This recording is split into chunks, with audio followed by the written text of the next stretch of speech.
So for first time in Luxembourg, Ayala, that's a nice one. Yes, thanks everyone for being here on this tough weather day, although now it's much, much nicer. My first impression from Luxembourg, I've been here for a few hours, is that everybody knows Mike. So thanks, Mike, for organizing and inviting us, and I hope we'll have a fun evening here together. We're here to talk about your book, which is a hybrid book. Actually, it wasn't planned at all as a book. It started as a master's thesis, then a PhD dissertation. When did you realize you would write a book and address to a broad public? Right, so I haven't, really. I didn't plan to write a book.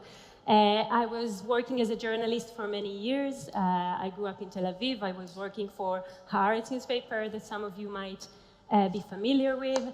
And I left journalism for the same reason that many journalists are leaving this profession. In recent years, it has become extremely difficult. And when I went to London to do my master's degree, I wanted to research something that I really cared about. And I really cared about what happened to journalism. So that's where it started for me.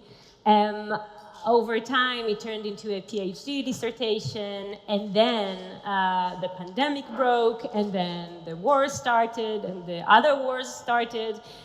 And at some point, I had to make a decision of whether I'm going to do the right thing when you're an academic, which is to publish a book with an academic publisher, an academic press, with all the footnotes, and no one will ever read it, but you will get points for it on your promotion board. Or do I want it to be something that people will actually read? And I chose to do that. I struggled a lot with this. It's a very different type of writing. It's pretty personal at the moment. It's pretty personal. Yeah, it's pretty personal. Perhaps too personal. No, not at all. And it has all the academic rigor still and the research, so you get loads of information. Yeah, so getting both the research there and the findings and everything, but also a personal angle was a challenge. But the idea was it will help people read it. I mean, our attention span nowadays is 0. I see it on my students, even people who come to study journalism. So you would think they read the news. Or Not books. necessarily, not always, or books, yeah, not to mention books. So anything that is longer than a TikTok video now is really difficult to survive, right? So it was important for me to have a book that is very, very communicative and to get rid of this feeling that there is so much fantastic research that is being done in so many countries, and we go to these academic conferences, and we sit in fancy hotels, and we talk to each other, but you cross the road to the next cafe, and no one has an idea what we're talking about. So this book really tries to make this move, this shift. And now you are touring with your book, and you are speaking aloud, you have an exchange with lots of people in different countries. Are you amazed about the reaction, the resonance you get? About the resonance of the book?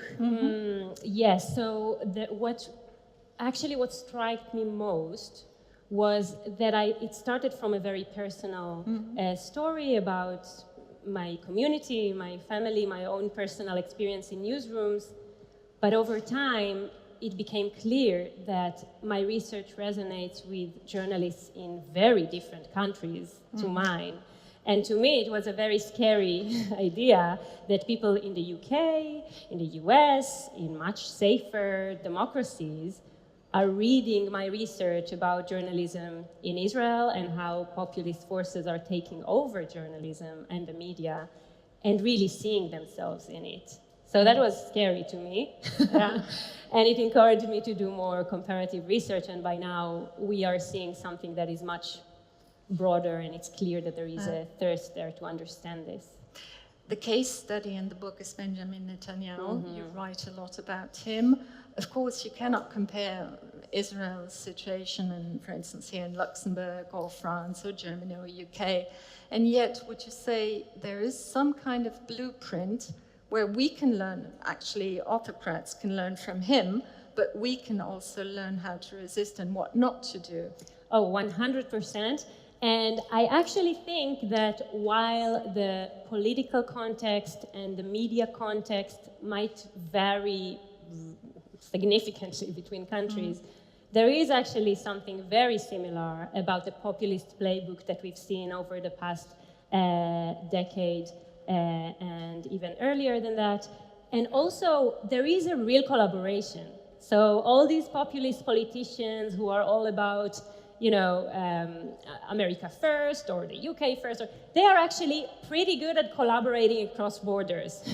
The populist right has built very strong alliances. They succeeded what the left didn't succeed. Exactly. They were much better at building these alliances and solidarities and learning from each other's experiences, from the successes, the failures, and also literally sharing resources. So they have the same donors, the same personnel, the same think tanks. You can see Netanyahu's people traveling to Viktor Orban's Hungary until the recent elections, or to Trump's administration, and exchanging ideas and plans. So I would say the anti-populist coalition wasn't as effective in building these networks, but it's probably about time. Yeah, we're 10 years now since Trump election, his first, 10 years after Brexit. You're living in the UK. And 10 years ago, we were waking up shocked. We didn't want to see it come, or didn't see it come. And then we thought, oh, it's just a phase, it'll go over. Or we hoped it would go over. On the contrary is the case. It got worse. It's getting worse and worse even now. Would the victory of those two populists be impossible without what you described, the war on media? Yes, and I think half of what the book tries to do is to really map this new censorship that we see around us and the different fronts that populists are using to target journalists in newsrooms.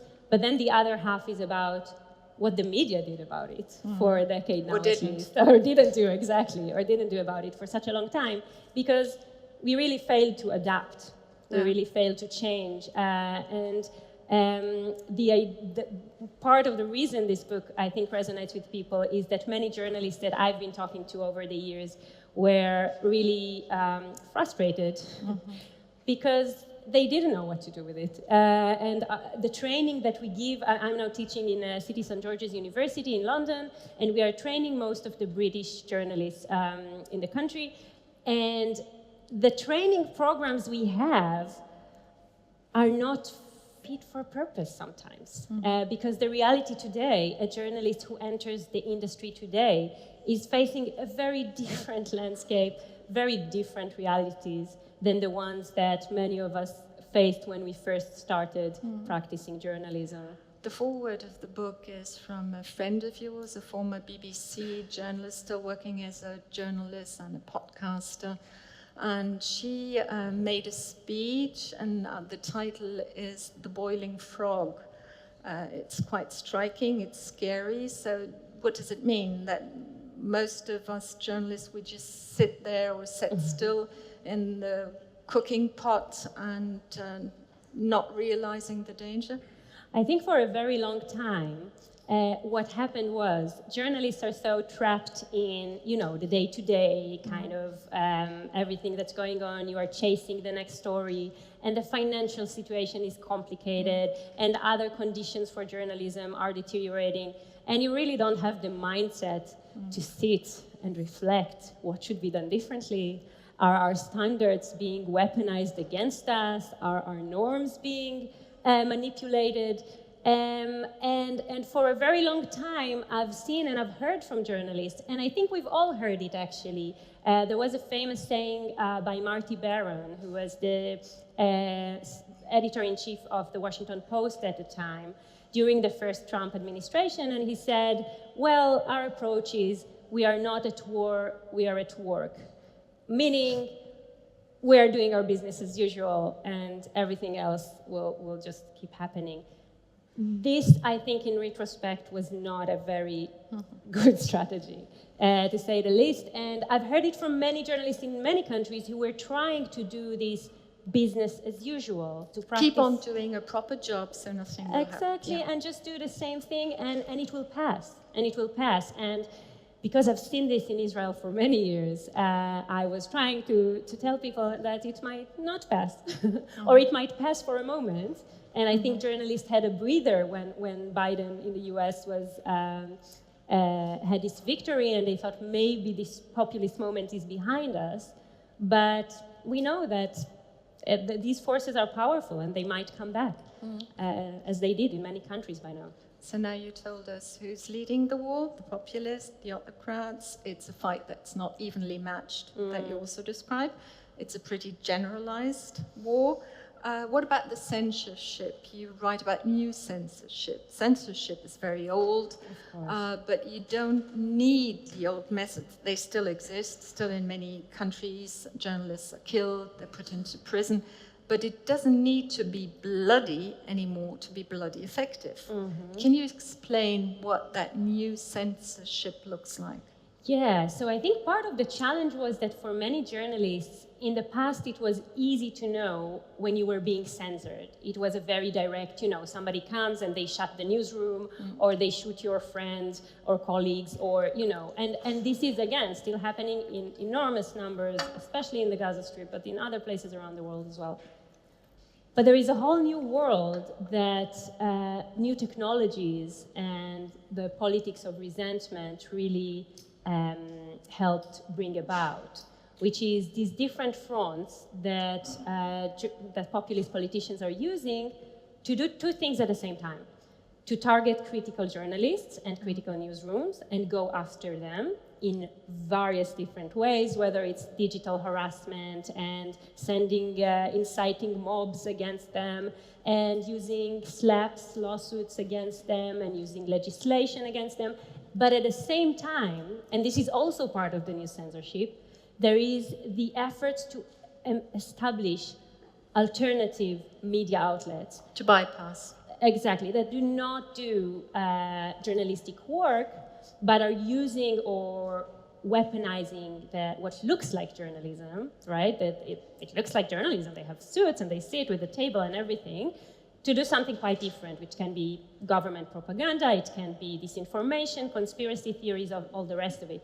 And this dual mechanism has been working really effectively in different countries across the democratic spectrum. So Benjamin Netanyahu was very good at not answering, not doing any interviews, and he just got away with it. Yes, and it's pretty striking. I don't think people realize that. So Israel has been in different wars for the last 3 years. He hasn't given a single interview to a professional journalist since this started. And you would have thought the Israeli people deserve to get some answers. But no, they don't. And I think this is the access war is part of this ongoing loyalty regime where you give carrots to the ones who pamper you and only sticks for those who try to practice some kind of independence or critical reporting. Of course, one part of reading the book for me was trying to find things that resonate. Surely totally different situations still in Israel and here in Luxembourg. But maybe we are in a false security because certain things start here. And the bypassing the media definitely already happens. And it's disguised as being more democratic when a politician, instead of going to a press conference where disagreeable questions come up, he's addressing himself directly via social media, either personal account or professional account, and the professional account is done by people that taxpayers pay, actually to do more product placement than any kind of real information. So what could we do against it? And the other thing is what you mentioned is also live streaming, what Netanyahu does. We have it here too. It started at COVID, and you get, you get informed, okay, there will be a live stream. You don't know exactly what about, but of course you don't want to miss it because you think if you don't cover it, somebody else will cover it, and you'll miss something. So how can newsrooms react to that? So first we'll have to change our mindset. We'll need to reconceptualize what it is that we are facing. So the first question, I'll get to the live speeches because it is a form of bypassing journalism as well.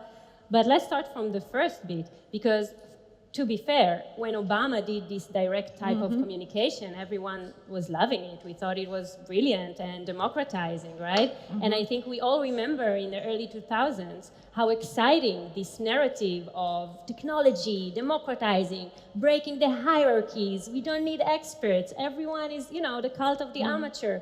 It was a very exciting moment. And in retrospect, it's really funny to go back and read these books and articles, because that's not where it went, right? We all know that by now. We live in the future. So I think the important takeaway from that is that democratizing is not always about abolishing institutions or abandoning expertise. And that as boring and uncool as it might sound, we actually have these institutions for a reason. And if anything, we weren't protecting them enough. And I think journalism certainly doesn't have to be elitist or, and it must be more inclusive and diverse, but it does need to be a powerful institution that we maintain and protect and empower. Otherwise, it will not be at all. And we are seeing this crumbling around us, and certainly with younger media consumers. You're probably all familiar with the difficulty to just help people, including my students, to see what's the difference between journalism and content, just content, any content. Why do we need journalism? What's the point? How does it really affect us? Not some wishy-washy kind of democracy, abstract ideas. What is journalism doing for us as a society? But if it's not, for democracy, a pillar of democracy, as was said, a watchdog, what then? What's at stake? What's at stake if we lose it? So I think that it's really surprising, or even it's strange how bad journalists, as very good communicators, people who are comfortable with mics and everything, we were pretty bad at campaigning for journalism or explaining journalism to audiences. And unfortunately, we live in a time where we cannot trust that governments will do it for us, right, in too many countries. We cannot trust that people will go to school, and when they leave school, they know what is journalism and why it matters for democracy and how it's good for them, how it changes their lives and protects their rights. And this is something that both journalists, but also foundations and other players in the field will have to step up and start doing, because if we don't do it, this is not trivial. The kind of media environment we grew up with is not trivial. It won't necessarily last these 5 coming years, these 10 coming years. We don't know what it will look like unless we start claiming it. And I think it's easier to think about it as an equivalent to climate change, which is the whole other debate, controversial in itself, has its own kind of difficulties. But I think that just like we learned over time that we have to do something to protect this planet if we want to keep living on it, we will have to start protecting our information environment if we want to keep having reasonable information in the future, in the next war, in the next elections, in the next pandemic. And it's not good enough if in the upcoming elections, me and you, we have fantastic sources of information, but half the country is getting their news somewhere telling them that somebody else won the elections, right? This is just not a way we can run society. This is very basic stuff. We cannot have a democracy without some set of shared facts over which we can, of course, then argue. Yeah, but journalists have, the image of journalism has changed, and if journalists, it's a bad image right now. it's you lose trust in journalism, you lose respect, and all that affects, of course. It seems to be normal nowadays that you get bullied, that you get attacked, and women especially, much stronger even then, and more personally, sexually very often than men. And nowadays you're told, well, it goes with the job. And it does shouldn't. it? Yeah, exactly. It does currently, but it shouldn't. I think it's really fascinating to see how in different countries the social hierarchy is always reflects in media bashing. Mm-hmm. So you always have either women or the LGBTQ community or the Muslim community or the Jewish community. In different countries, you can see how marginalized groups are always targeted first and worst. Mm-hmm. And also we are seeing from different countries around the world how women are not just getting worse harassment and flack and all of this, they are also leaving the profession mm-hmm. more often than men do. And then, you know, for years we were trying and putting all these efforts to diversify the media and have gender balance and everything, and now people are, well, we're going back. So yeah, it's always, it's never spread equally, the mm-hmm. media bashing. But it shouldn't be tolerated, and it shouldn't be considered part of the job, as you said. We mm-hmm. know in many countries, in many newsrooms, women journalists under attack in general are told just toughen up. Mm-hmm. And we see another thing, which is that journalists don't always feel comfortable covering the efforts to go after them or to take over their news organization, all this retaliation. Mm-hmm. They don't feel comfortable covering it because, well, we don't want to make ourselves the story, we don't want to, you know, use the mic to our own kind of self-interest. I think an important shift we have to do is from talking about press freedom or media freedom or something that sounds like it's caring about journalists into discussing the public's right to know. Because this is not really a story about journalists. Populist authoritarians don't care about journalists unless they have audiences. It's about the public, it's about us, it's about what kind of stories we will get to hear in the end. And there is enough evidence from the last decade from so many different cultures where you see how over time, when you are bashed, when you get threats to your family, when you get lawsuits day in, day out, when there are words that you know will trigger this kind of public uprising, and this multi-layered war on the media has an effect on the stories that journalists tell and don't tell. Mm. And this is our problem, all of us as public, right? We want to know. This is our right to know. This is not about journalist safety alone. Yeah. You say it affects journalists. How many interviews did you realize over all these years research? It started with 40 interviews for my PhD, but then so many more ever since.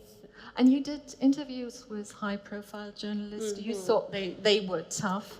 And in your book, you have that interesting sentence saying some of those interviews ended up being like therapy lessons.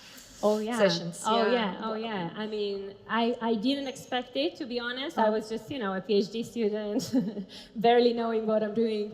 And when I thought I was going to interview journalists, like important figures with the power to shape the public conversation and all of that, I was reading all these kind of textbooks about how to interview elites and the difficulties of interviewing elites.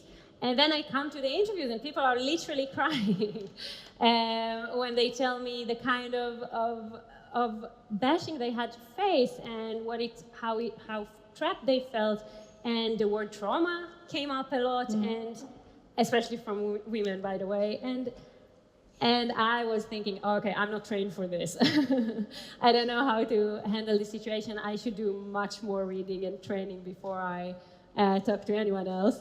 But I think, but you know, also something startling, loneliness. Yeah. And that's another point you you really emphasize is there's no solidarity, or way too less solidarity.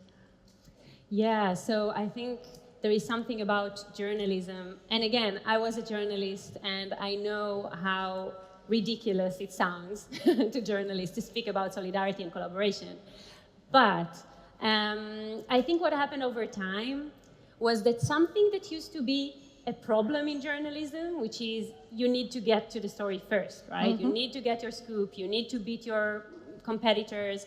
It became a super competitive profession, and a place where you work with your sources and audiences and with your bosses, but you don't necessarily build a strong or close network. But I think if you look at the data now, what we know empirically from many countries where journalism is under attack, is that either journalists are saying solidarity and collaboration is what helped us stand up to power, or they are saying the lack of solidarity and collaboration is what prevented us from standing up to these powers. So I think we will have, and I know it will be difficult. Again, I was in a newsroom. I'm not some aloof academic in a sense, but we will have to change the way we train for journalism and the way we practice journalism. Mm-hmm. And even if you leave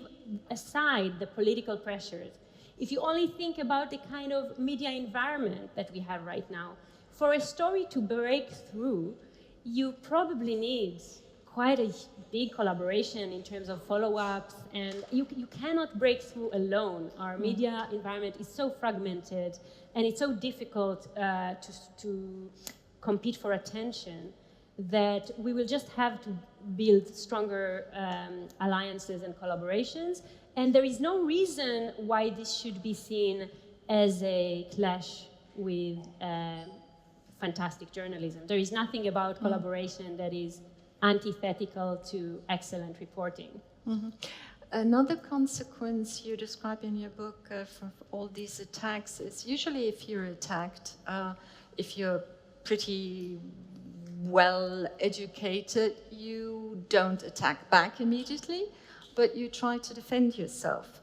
And that becomes a trap, as you write, because if you're attacked all the time that you're too left-wing, you try to prove the contrary, and then happens something, at least in Israel you described it, a shift to the right. Can you explain what happened? Yeah, so I think one of the main problems and the reasons that I really wanted to write this book was that I felt like many journalists were responding to the baseless accusations made against them. In the Israeli context, it's your lefty media, the lefty traitors. In the UK or the US, it's the liberal media. In other countries, it's prostitutes. There are all kinds of beautiful names. Lügenpresse in Germany. Lügenpresse, exactly. So there are many different names that journalists are now targeted with. But what happens as a response is that because of this ethos of objectivity and balance and the efforts to somehow signal to the audience that we are not at all what they say we are. But how do you do that? You don't go on air and say, hello, I am Ayala, I'm not a lefty, I'm not a traitor. You don't do that, right? That's not the...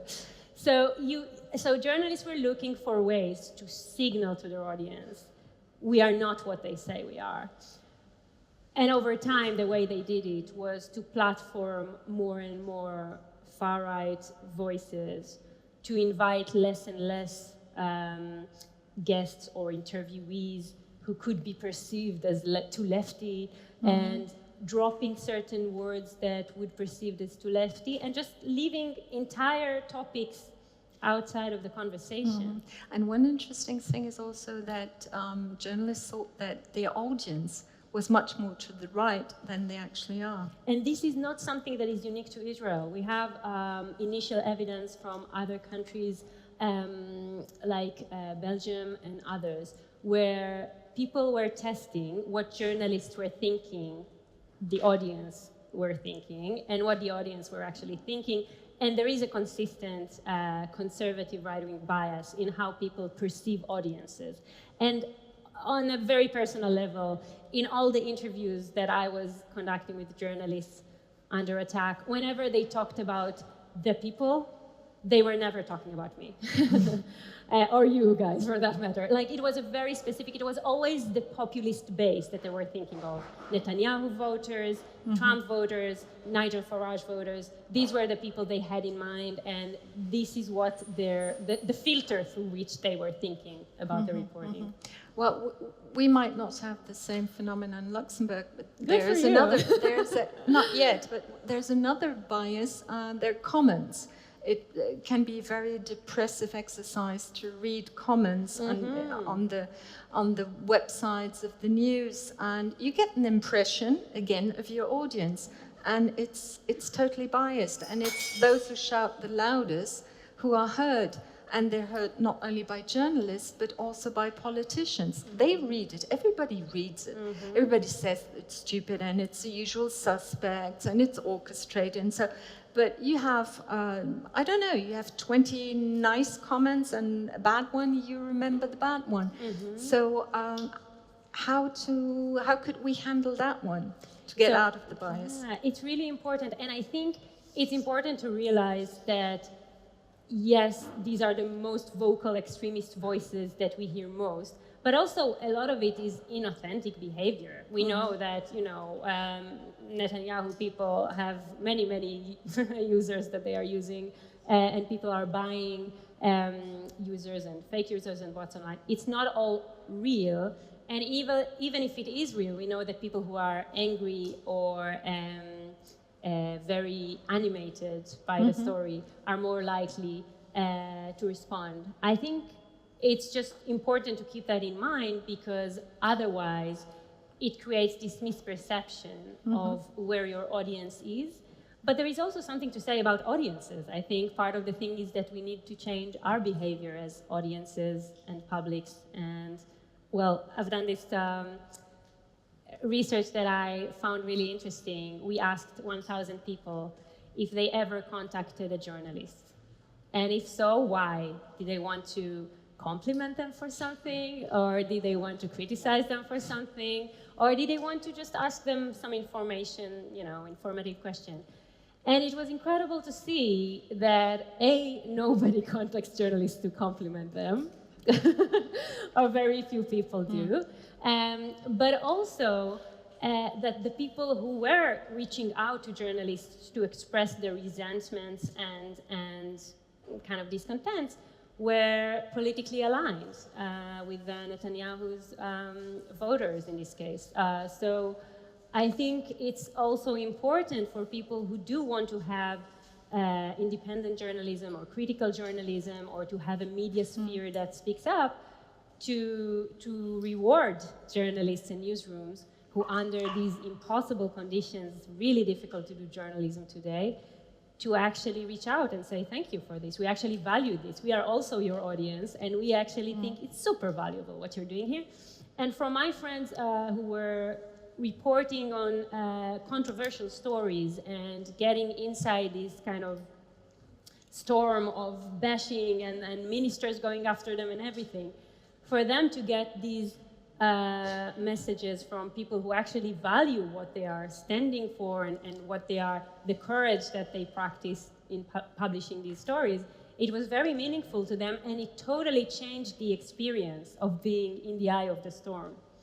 There's always the risk that a minority dictates its opinion, and we take that for the majority opinion.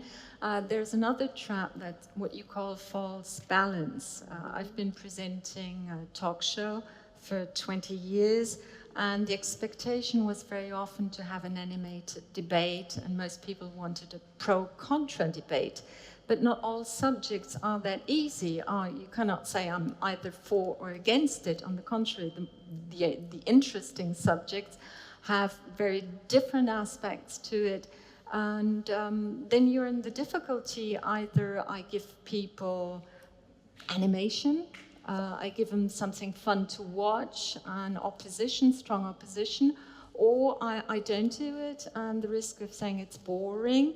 And so tell us about the false balance you experienced. Yeah, so I think what we are seeing, the false balance is a great example for the weaponization of journalistic norms and standards against journalists. Because basically what happens, there is something that is considered, say, a consensus among scientists, like climate change is real, and then somebody comes and says climate change is not real, and you as a broadcaster would bring both people, platform them, give them a similar hearing, basically. An equal hearing. And exactly. And you don't want, and the public needs to figure it out for themselves.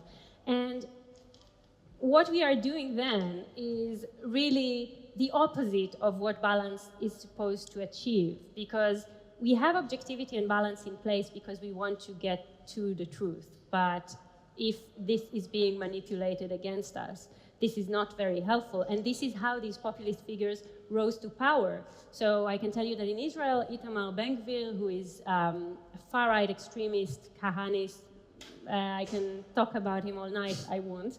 But he was a media star long before he was even slightly popular, because he was provocateur, outrageous, and he was outrageous, and he was. But I also want to say something about, because people oftentimes say, "Oh yeah, it's about ratings. The media wants ratings, so they bring these provocations, la la la." If it was about being outrageous and bringing ratings and telling people outrageous things, you would also see, many Palestinian voices in the Israeli media. There are other figures that can be provocative rather than the far right. And I think this is an easy, simplistic kind of explanation. It's not just that. It's this constant pressure and bashing and efforts to be seen as not censoring anyone, as if not inviting someone to lie to your audience is somehow censoring them. And we've seen this in different countries. We've seen this in the Netherlands, in Germany, and other countries where really the most extremist voices in society were getting a lot more attention long before they became popular. And then once they are popular, it's much more difficult to handle or cover them. Mm-hmm. It's also difficult in live interviews or live panels to handle people who don't tell the truth or openly lie. Politicians always been lying, but what changes, it's so blunt today, and they're almost proud of it. They show it.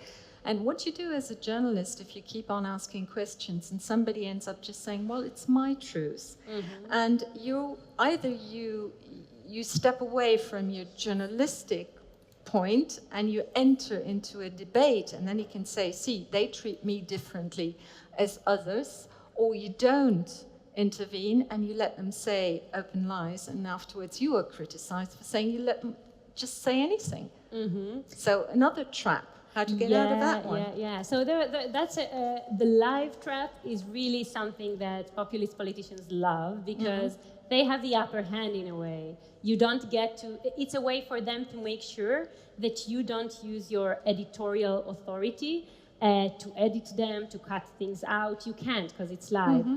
And actually, Benjamin Netanyahu here again is a great example, because he's been doing it since the 90s. He was he was just declaring that he's going to have a live speech. He called it a press conference, but there were no questions from journalists. So it was basically his speech for 8 p.m., for the time that the kind of main newscast is broadcast. And journalists were expected just to give up on their editorial kind of authority, independence, whatever, and just air his speech. And you can't do much live, right? You can't fact check really. It will take you forever to find what are the lies and what to say and how to refute them. It's really complicated to do. And I think this is one of the reasons that live speeches, live rallies, we've seen this with Trump a lot, should be handled really cautiously. And many times the right thing to do is to first watch the material, see what matters, frame this properly, and then broadcast the bits that are worth it. But you cannot do that with an interview. And And in an interview, it's much more complicated. And I think I cannot have a fact checker next to me who's giving me the fact checking. First of all, it takes a lot of more resources, money, time, and then who are you fact checking? All of them or just some of them? Yes, so the interesting journey I've been through, I've seen journalists adapting different approaches. So some were warning against certain figures who were caught lying before, saying, this politician, the last time we had him here, he said this and that, and we now know this was not true, or, this person was found to be lying about whatever the topic is multiple times in the past. But there are many other techniques that people came up with since. One of them is pre-banking. So in many cases, you already know what this politician is, what are the big conspiracies. For instance, the big lie in the US, right? The elections were stolen, la, la, la.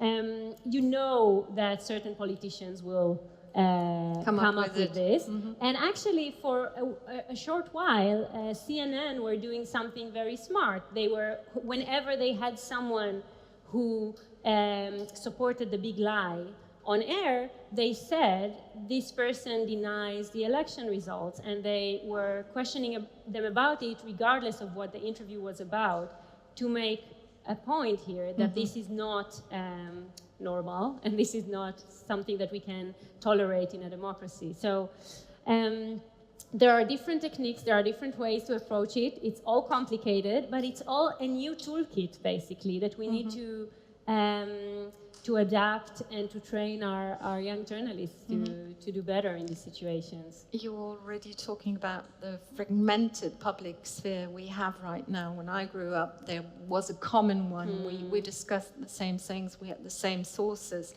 And you explained very well with the Gaza war what happened and what can happen even into families, into your own family. Because you write that it was kind of a split screen effect watching the Gaza war from the UK and from Israel. Yeah. Totally different pictures, totally different angle, different reality. Can you describe?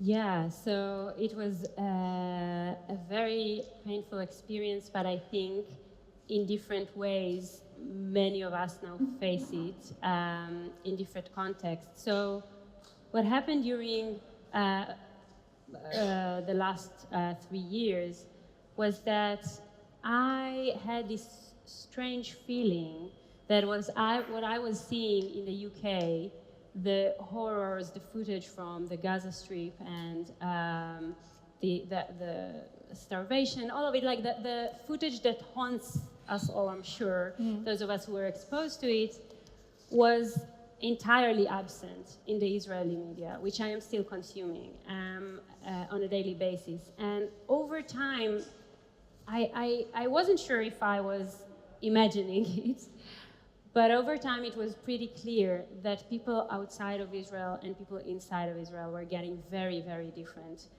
pictures of what's happening out there. And for me personally, so I come from a family that is always, so my father was a right-wing religious man, and my mom was always the only lefty kind of in the family. So and your granddaughter of Holocaust survivors. Yeah, and I'm a granddaughter of 4 Holocaust survivors, who also, by the way, came out of the Holocaust with very different visions about what society should be like. I have one grandpa who was like, if I survived Auschwitz, then there is a God. And my grandma was like, what I've seen, there is no God. So people also take their own kind of lessons from the same experiences. But it was always, most of my family was always right-wing. And my mom was always the kind of humanist, the secular, the person who was closest to my views and my ally politically. And when the war broke, I realized that we were getting further and further away from each other. And it was not because she fell for some, going down the rabbit hole of some extremist, crazy people talking bullshit. No, she was watching the same news as always. But the news changed. And then I was very, very disturbed by it because we couldn't have conversations without really things going south.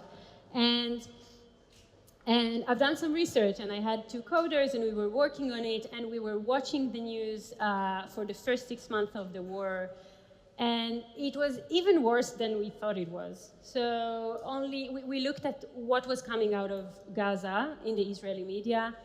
Less than 3% of the items about the war had any mention of civilian casualties in the Gaza Strip. Less than 3% of the items about the war, not all the items, just about. And we know the numbers during this period of time, which we thought was the war. We didn't imagine it would be still going on, right? And there were also many other imbalances that we saw in a media sphere that entered October 7th, already very much weakened, intimidated, broken, undermined by decades of Netanyahu's governments who were really doing whatever they could to curb the media. And you could really see it playing out throughout this war, and unfortunately to this day.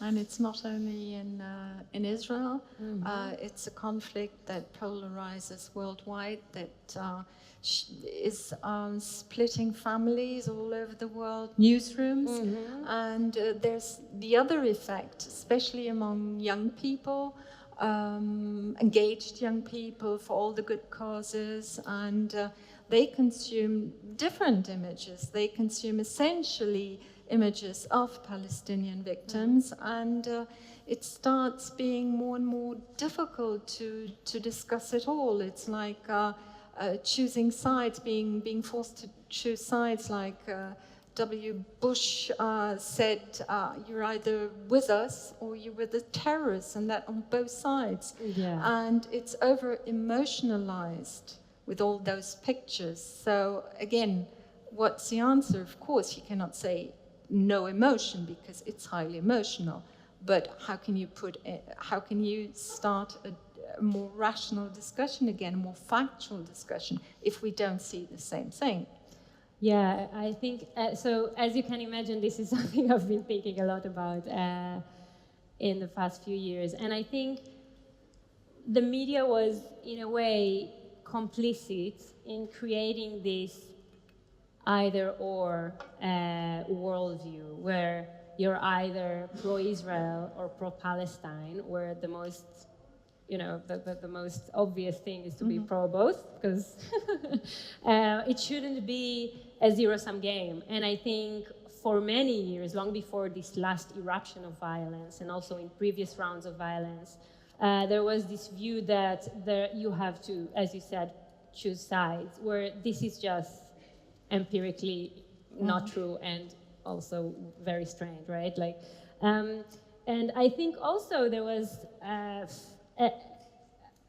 we discussed in terms of, with relation to social media, the extremist voices are always the loudest, where actually most people understand that, yes, there are civilians in Gaza, there are civilians in Israel, people are suffering. It's not at all a symmetrical conflict, but it's possible to have more than one victim and more than one villain as well. And if you criticize Hamas, it doesn't mean that you're ignoring everything, all the horrors that the Netanyahu governments have been doing, and vice versa, because sometimes you have more than one villain. This is so trivial. But I think for many years, this conflict was covered in a very counterproductive way in this sense, and we are now, it's really difficult to go back and reframe this for everyone, but we will have to, because that's the future. There are millions of Palestinians and Israelis between the river and the sea, and they're not going anywhere. So there's another thing that happened in Israel during that war. It's auto-censoring. What you call the Voldemort syndrome. It's things you don't talk about anymore, things you don't address. It's occupation of the West Bank. Yeah. And why did Israeli journalists end up by not mentioning the topic anymore? I know it sounds like sci-fi for people from outside Israel or Palestine to realize that actually the occupation of the West Bank and back then Gaza, disappeared from the Israeli media long before this last cycle of war, actually. The ongoing accusations of journalists as being too lefty, too pro-Palestine, you care about other people, not about your own people, all this kind of rhetoric, nationalist rhetoric that we are familiar with, has really changed the conversation. It was a very asymmetric fight in the sense that there were many organizations and activists and politicians who were bashing the media every time anyone said the word occupation. And this word in itself was labeled as lefty. If you are acknowledging there is an occupation, it means it's not yours. If it's yours, it's not an occupation, right? And every journalist who would say occupation on air, you would see newsreaders stuttering, like saying, and then not saying it, because they knew what was coming. And this is, just because I happen to have an article out about this back in 2021. So we are talking before 2023. Whenever I ask journalists, how did these attacks change what you do? Give me actual concrete examples. Tell me what kind of stories are you not telling? What kind of words you're not using? They all said the occupation.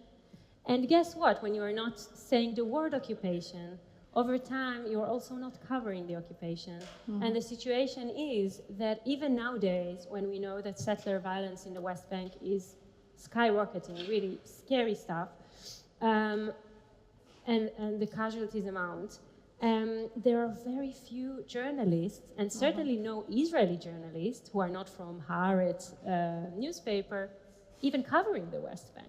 And this is insane. It's a huge news story by any kind of, whatever your policies are, whatever your politics is, it's a huge journalistic story. And for many, many years, this just was not covered as part of this effort by journalists under attack to kind of do this strategic bias and to try to prove that they are not what people say they are. There are certain topics that are not addressed here in Luxembourg too, less dramatic. But for instance, there was a union leader who talked about apartheid, social apartheid, meaning the growing gap between public and private sector, public sector being very privileged, higher wages, higher pensions, job security, and so on. And there was a lot of fuss about the word apartheid, which shocked, but independent of the word, the matter itself never got addressed, and whenever journalists try to do so, they're called, you're just wanting an envy debate. But it's not an envy debate. It's an actual topic, and it's a problem here in this country that the gap is widening. It's a social problem, it's an economical problem. We all feel it, but it's very difficult to have the discussion. And that's one example. And it also is a problem for many journalists in this country because idealism doesn't pay your rent. And many, especially young colleagues, stop. Here they don't stop because they're so harassed or they're threatened with their life, but they cannot pay their rent. And there's an economic pressure. And so they go and work for, I don't know, media departments and administrations or ministries. And that's another way of draining the talents out of journalism. Yeah, I think that the financial crisis of journalism has been going on for a long time, and many people in the industry and in universities and different places were trying to come up with some solution for it. I think in a way it's really funny to read back memoirs of journalists from the early days of the internet because you see how people imagine change and future and how little it has to do with how things actually happen. And I think in a way what we see now with AI is very similar to what we've seen happening with social media back then. And if you read, there is a book by Alan Rasbridger, who was the Guardian editor-in-chief for 20 years, and he writes about how the internet became a thing, and they had to put some people in the basement to realize, to figure out how to cope with the internet, and they thought, oh, it's great, we are going to send all our readers printers, and they will print at home, and we will no longer need to print the newspaper because they will print it at home. And like all kinds of weird ideas about what it's going to look like.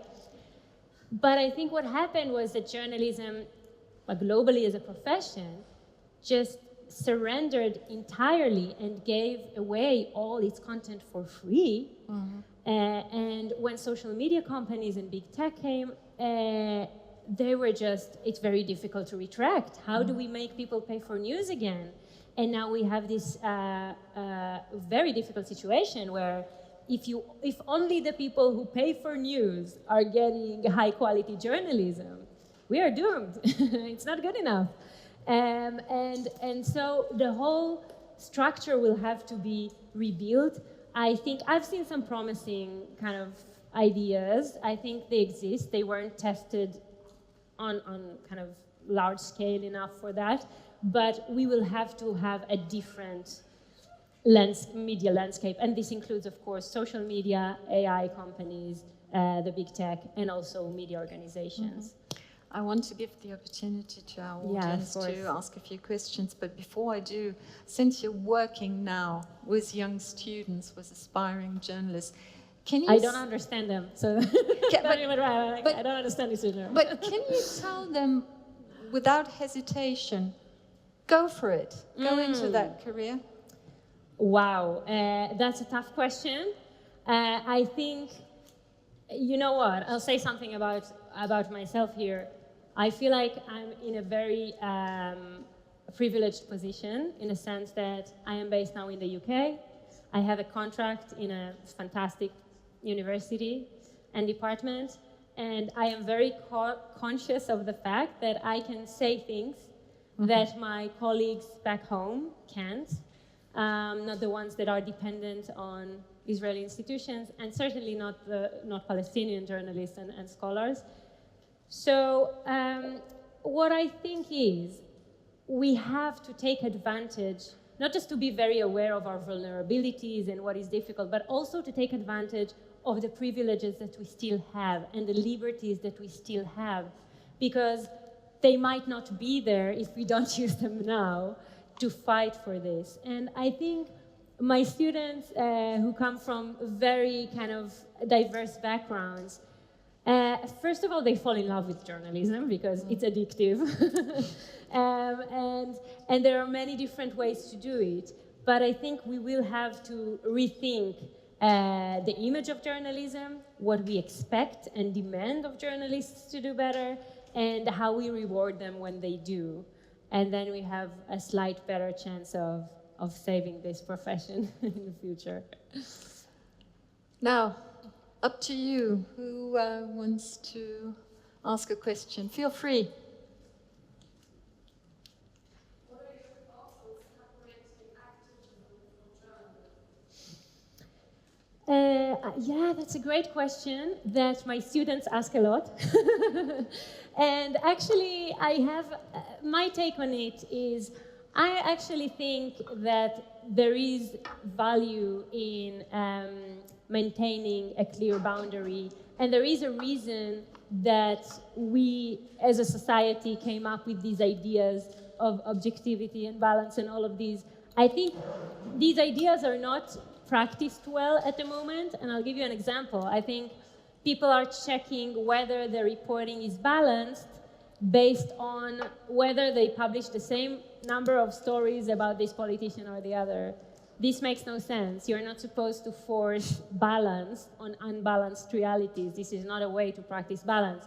The balance and the objectivity should happen in the process.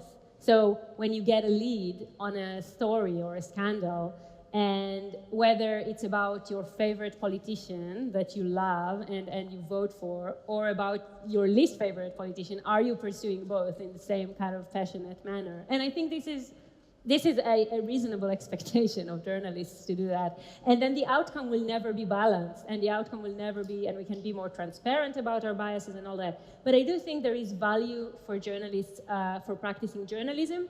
I do think that the fear of being perceived as activists sometimes prevents journalists from telling the truth, or from confronting consistent liars or this sort of stuff. So, like you said, you have someone standing in front of you. How do you not make this me against them, which is what they want? Of course. But you do maintain your journalism and you don't let them just do whatever they want. How do you do that? And it's a challenge. But I do think that for journalists to be proactive about educating publics about journalism and its role in democracy, I think this doesn't count as activism for me. This is part of the profession. So being pro-democracy, being pro-journalism, doing this kind of work, for me, is not crossing the boundary to activism. And I think it's great, you know, we are talking about, there is a lot of research now on partisan media or activist media. You can do journalism that has some kind of political perspective or ideological inclination that is open and transparent, and still be loyal to the truth and to journalistic standards. I think the problem is not necessarily the fact that you have views, but everything else. I think in a world where you have good, powerful journalism for everyone, it's okay to have partisan outlets as well, where people are talking to like-minded people, as long as they are not lying and spreading crazy conspiracy theories and hate speech. Right? It doesn't have to go together. We kind of accepted that this is what partisan media should look like. There is no, not at all. So that's where I stand on it. What do you think about it? Mm-hmm.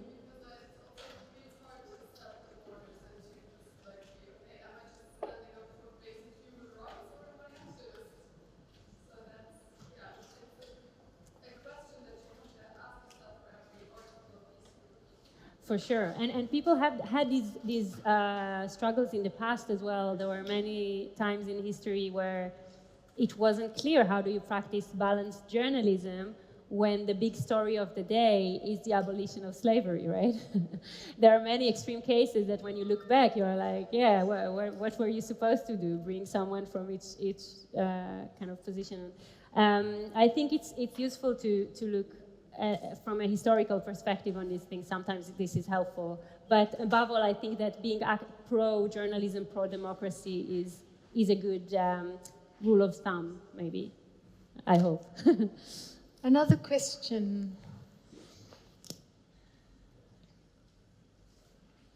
Yes. 1, 2, 3.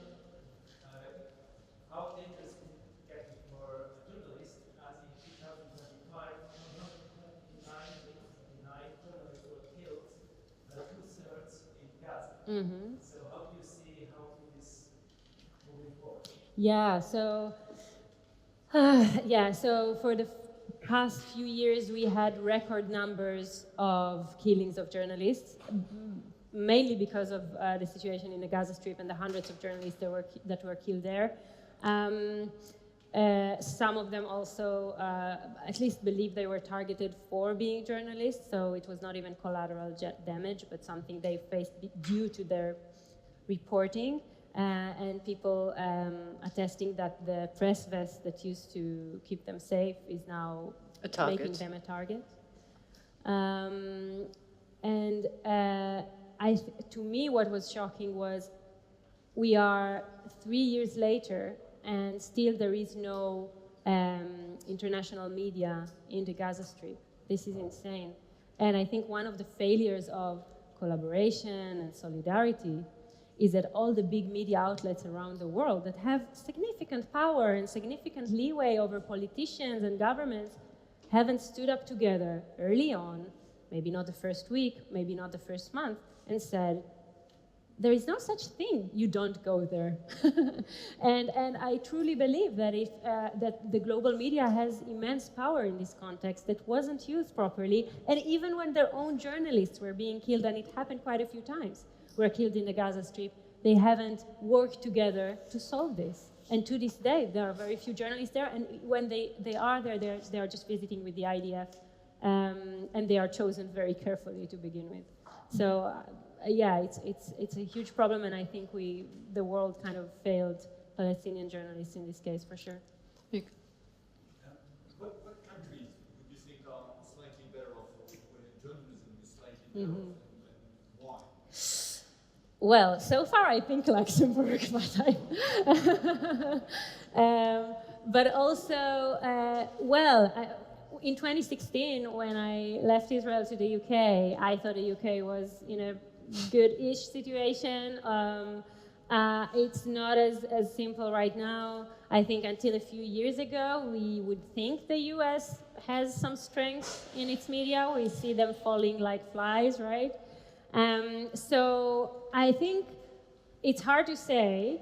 I think that what my advice for countries like Luxembourg that can still prepare and future-proof their media environment and their information environment is not to wait for the crisis to happen and to work in advance. It's much easier to prepare the groundwork to create the alliances, the guardrails, the policies, the regulation, everything that you need to create a thriving, powerful media right now, and not when the local Trump is in power, which I hope will never happen, but just saying it might, because these things change very fast. The situation in the UK changed very fast, the situation in the US changed very fast, and I think there are still countries, Scandinavian countries, that are doing slightly better, but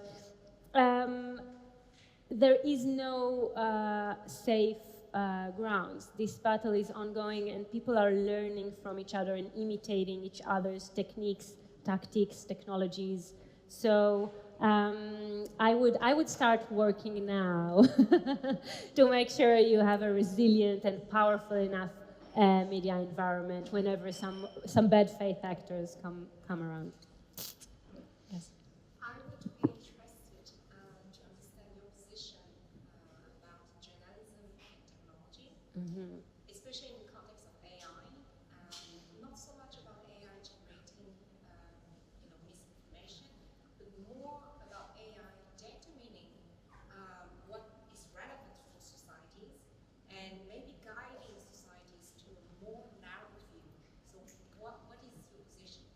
Yeah, so my position is that AI, what happens to journalism with AI is a bit similar to what happened with social media, where we weren't cautious enough or protective enough of journalistic content and allowed these companies to rip off the content that was created by journalists for generations, basically, and all the money and resources that were invested in this journalism were just poof out of the window. I think it's repeating the same mistake. I think the current situation with AI is unsustainable. I mean, this is not a way to run. There is no industry that operates in such a large scale with no guardrails whatsoever, where even the people who regulate it don't understand how it's working. This is not sustainable. This is not working.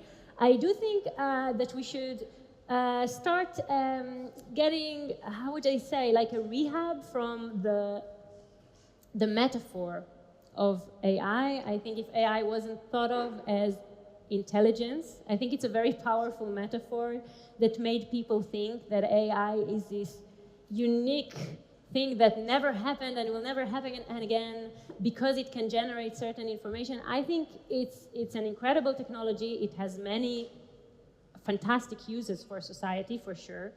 It should be regulated like all other industries are. It's not that insane to think that we should have a policy. We should know what our policy is. Currently, our policy is determined inside Sam Altman's head and a few others, right? And we have no idea, we have no say in this. So it has to be more transparent. It has to be clear what the boundaries are. And in terms of journalism, I think the reason I'm saying it's similar to social media is that there is this race. Journalists always feel like they are the old thing and the tech is the new thing, and we have to get on this cycle or else we're gonna die, right? We're gonna be left behind. And I think when we're rushing into it, we oftentimes give the most precious assets of journalism to these big tech companies And I think we should be more, by now, more experienced and smart about it, and more, and to think long term and not just short term. And also, just as someone who has students right now, it has turned my life into a nightmare just because students no longer write their essays. But that's on a very personal note. Yeah. Maybe a last question, and then drinks are waiting. Oh, several? Yes? Oh, yeah. Another journalist asking? Michelle? Yes, since you just outed me, I questions earlier about what role money plays in good quality journalism. I'm going to take the opportunity in this room to remind people, because they seem to be here because they're interested in good journalism, that they have a responsibility towards it. And I see a lot of powerful people in here. If they want to help journalism in this country, what they can easily do is advertise. In print, in TV, on the radio, not give their money to social media where our content is scandalized and we get zilch. So Yes, fantastic. I will add to that, 100% true. I think, and this is one of the core messages of the book really, is that actually we will all have to become way more active about our media environment if we want it to survive. And just like each one of us has their opinion on the economy or immigration or the war in Gaza or whatever it may be, we need an opinion about how to make our information environment safe. And we need to demand that our representatives are working to ensure that there is a safe media environment in the future. And we need to be active and organize and mobilize around it. We need to pay for journalism. Journalism is expensive. But this itself won't solve the problem, because we can't have good journalism just for those who pay. So another thing I would say is that people with power and money and influence cannot just fund journalism through advertising, but also, for instance, we have this problem of slaps. We have a problem where people are filing lawsuits to silence journalists. There is nothing controversial about the censorship. Everybody knows it. It's been going on for ages. It's been accelerating. And there is a misperception among publics, because general audiences, they just think, well, if what you reported is true, then you will win in court and no harm done. A lot of harm is done. And these lawsuits are intentionally intended to silence and intimidate journalists and newsrooms. And even if after 10 years of running between courtrooms, you will eventually, after wasting all the money, all the legal team, the legal fees, your time, your energy, your work, instead of creating more fantastic journalism, you are trying to protect your reputation. Even if you win in the end, everyone has gone forward by then. It's too late. This is a super serious problem that we've seen rising in many countries, including in Europe. And I think that creating much stronger back for journalists facing slaps is an important cause that anyone who has the kind of resources should invest in. We can't leave it for individual journalists or individual newsrooms to hold accountable people who own half of this planet. They can't do it on their own. So we do need to think more creatively, to preempt, not just react, not wait until the crisis to hit, but to build these networks and infrastructures that allow courageous journalists to do this important work for us. Mm-hmm. Yes. Yes, so frankly, I wanted to ask you about this, about the censorship that comes from corporations or for important business people who try to silence journalists through lawsuits. And I wanted to ask you, in research, what did you see? What is most effective for journalists to protect each other, themselves? Mm-hmm. What do? Do we call out those people who try to silence us? Or will this encourage other people thinking, oh wow, we can actually now silence journalists, let's go for it, let's do a lawsuit? Are we better off actually shutting up about it? So that's a great question. I'll say two things about it. The first one is, it used to be easier because it used to be either you had trouble with politicians or you had trouble with the corporations. And currently we actually have people like Elon Musk and Donald Trump working together to give us the worst of all worlds, right? It's like the political power and the commercial power multiple times just because of the scale of it, and it's incredibly difficult for individual journalists or newsrooms to face it.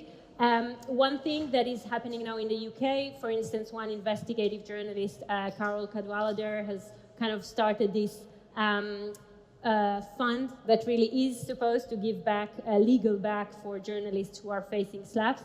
In terms of media coverage, I think it's extremely important that not just you are covering this story and covering it not as a one-off specific story of an individual commercial figure and an individual reporter or newsroom, but as part of a broader pattern. And there is a lot of data coming from different countries about the rise in slaps, and exactly for that reason, that you don't even need to win them to win them. Because for these people, the fact that they exhaust you or they take down the newsroom because they no longer can fund this lawsuit, or they don't even need to win in the courtroom to win this fight. This is becoming endemic, it's everywhere, and this needs to be covered as a phenomenon that is not about your newsroom or one journalist or the other, but about trying to silence critical journalism and to prevent people from knowing things, especially if it's in many cases serial. So there are different billionaires or big corporations that you know the moment you say their name, the lawsuit is on its way. It doesn't matter what you say, they're already like, the letter is in the mail, you know? I think it's really important that people know more about it, understand it as something that is not just harming you, but all of us, because we are the targets of these silencing lawsuits. Yeah, so I would suggest, yes, covering it, but from a broader perspective. And also my advice to other newsrooms would be, whenever someone is trying to silence a journalist, the answer should be saturation. So if there is a new law or a new lawsuit or a new something targeting a reporter for their work, for their critical journalism, the next day, this journalist should be on all the TV channels and on all the radio stations and on all the newspapers and on all the websites. Because this is the way to stop these people from taking us one at a time. This is the way to do it. Why not? This is not about solidarity. This doesn't require some noble kind of philanthropy. It's about saving your profession. If someone is targeted for their journalism, you should all stand by them and cover this story. It shouldn't be a news outlet against a billionaire. It should be a broader story. I hope this is helpful.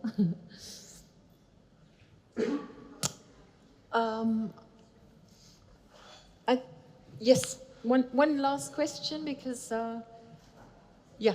Thank you so much for this kind of interesting discussion. I'd like to go back to the audiences, because we are all consuming media and social media and journalism, everything that is being produced. And what about our agency as audiences? From your research, what would you recommend to audiences who didn't practice the abundance of misinformation? Yeah. Okay, that's a great question about our agency as audiences. Super important. I think there is a lot we can do. I think for many years we didn't think it was even a struggle that we should be part of, and it is. So, of course, consuming media from whatever high quality journalism you can. Pay for news if you can. And I always give this example. My mom would kill me if she knew, but like, I always give this example. My mom is a subscriber of Haaretz, so she's paying for this high quality kind of newspaper in Israel. She's paying every month. But if you look at what kind of content she's consuming, you will find, you know, all these stupid websites with gossip about the royal family and stuff, right?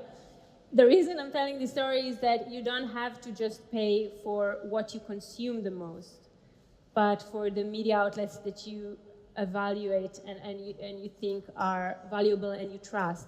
And then even if you only go there when you want to check something, or in election times, or in pandemic times, or in war times, and the rest of the time you don't really bother reading, which makes sense. We are all human. There is a lot of content out there. It doesn't matter. You should still pay for it, because otherwise it might not exist when the next time you want to go there and check the facts. So perhaps dividing the consumption from the donation or subscription or contribution, I think, is important. I think, but I think beyond that, we can reward journalists and newsrooms when they are doing something valuable, precious, relevant, interesting, courageous. It could be in the form of feedback or comments, or even just sharing is a lot for newsrooms today. If there is fantastic content out there, one way to fight disinformation is to highlight high quality information and not just trace the kind of debunking and the refuting, etc. But above all, I think, unfortunately, this will not be solved individually, like each one of us with our iPhones and which apps we use and which. There are many media literacy initiatives out there, and I think it's important that we do and that people are more critical, etc. But as long as this digital jungle is run the way it does, and people are allowed to manipulate and lie and suffer no consequences whatsoever in ways that we never allowed before, as individuals, we can't do much. We will need to organize and mobilize. I want to see any party, any political party, in their manifesto should have answer to the question, how do you protect us against disinformation, foreign interference, hate speech, incitement to violence? How are you going to protect our information environment? This should be something that journalists are asking politicians. This should be something that we demand as a public. And the most hopeful thing I can say is that we haven't even started. Like, this is something where the awareness is not really there. It seems to people like, oh, we solved it, the media doesn't belong to the government, it's in the market, so everything is fine. No, not everything is fine, and we're seeing how it's playing out. There is a lot of work to do, but I think there is hope in the fact that we haven't even started fighting. Okay, so let's stop with the hope. Yeah. Thanks so much.